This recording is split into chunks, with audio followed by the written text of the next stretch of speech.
بسم الله الرحمن الرحيم، والسلام عليكم ورحمة الله، والصلاة والسلام على حبيبي محمد. ازاي حضراتكم؟ ان شاء الله تكونوا بخير وكل عام وانتم بخير. النهارده هنتكلم عن الزنجبيل الأخضر.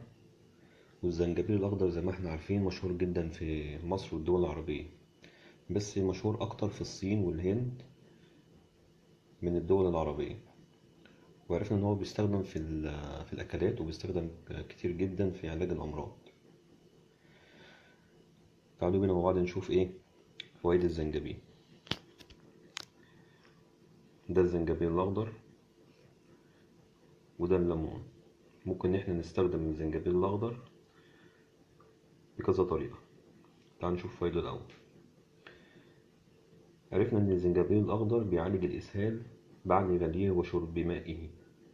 يعني إيه؟ يعني بنقطع الزنجبيل شرايح وناخد منه شريحتين ونغليهم فين؟ في مية. بعد كده يصفى ماءه ويشرب.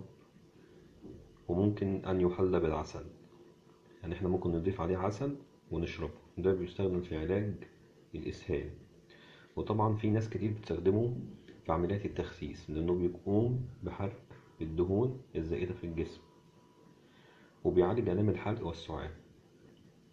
أي حد عنده كحة شديدة أو حلقه فيه ألم، هو بيعالج الحلق والسعال، وبيقوم بتقوية الذاكرة. وكمان بيستخدمه بعض الناس في الايه، في الضعف الجنسي. يبقى هو بيعالج الضعف الجنسي لدى الرجال، وبيعالج الرشح ونزلات البرد. ليه فوائد عظيمة جدا أكتر من كده. يبقى هو بيعالج الرشح ونزلات البرد بعد غليه وتحليته بالعسل. يبقى احنا هنعمل ايه؟ زي ما احنا قلنا، نجيب شريحتين نقطعهم من الزنجبيل ونغليهم في المية، وزي ما احنا عايزين، يعني ممكن نضيف عليه ليمون أو نضيف عليه عسل ويشرب. وبيقوم بتقوية العضلات، وبيخفف من آلام المفاصل. بيقوي عضلات الجسم وبيخفف آلام المفاصل. غير كده طبعا هو بيعالج القولون، وبيطرد الغازات الموجودة فين؟ آه من البطن. يبقى احنا عرفنا ان هو بيعالج القولون وطارد الغازات الموجودة في البطن.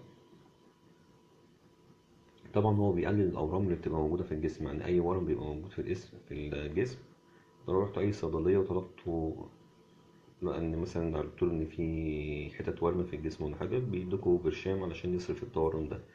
لا، الجنزبيل الأخضر بيعمل على تقليل الورم الموجود في الجسم. غير بقى إن هو بيعالج التشنجات، وبيعالج التصلبات اللي بتحصل، وبيعالج تقرحات المعدة، وبيعالج جدار المعدة.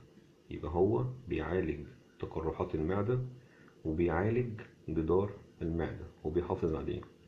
غير ان هو بيخش طبعا في علاج امراض الكلى، وطبعا بيخفف او بيزيل الالام الحادة اللي بتبقى موجودة في الرأس زي الصداع. وبيستخدموه طبعا للشرب لانه موسع للقصبة الهوائية، وبيعالج القولون وبحة الصوت. اي حد عنده بحة صوت هو بيعالجها. عفوا بيعالجها. وبيخفض الكوليسترول في الدم. زي ما احنا قلنا، هو بيقوم بعملية حرق للدهون بنسبة كبيرة، وبيخفض نسبة الكوليسترول في الدم.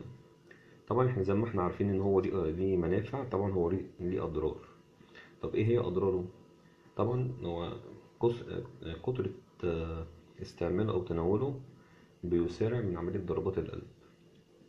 يعني مثلا احنا ممكن نشرب كوباية في اليوم، انما مش طول اليوم نشرب زنجبيل، لانه ده بيزيد من تسارع عمليات ايه، ضربات القلب.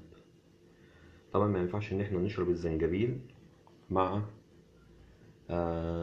البابونج او القرنفل او الحلبة، لان تفاعل الزنجبيل مع اي عشبة من دول بيسبب نزيف او بيسبب مشاكل بعد كده.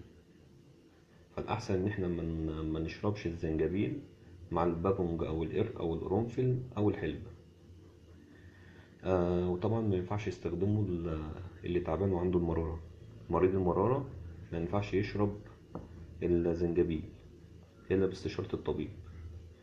ومريض السكر ما ينفعش يشرب الزنجبيل، لأن أصلا الزنجبيل بيعمل على تخفيض أو بيخفض نسبة السكر في الدم، بيخفض مستوى السكر في الدم. فما ينفعش مريض السكر ياخد الزنجبيل أو يستعمله أو يشربه. ده كان موضوع حلقتنا النهاردة عن الزنجبيل الأخضر.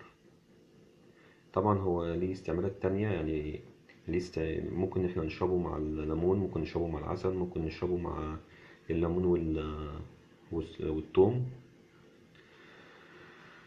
ان شاء الله حلقتنا تكون عجبتكم، وما تنسوش الاشتراك وتفعيل الجرس، وما تنسوش تعليقاتكم. اشوفكم على خير، والسلام عليكم ورحمة الله.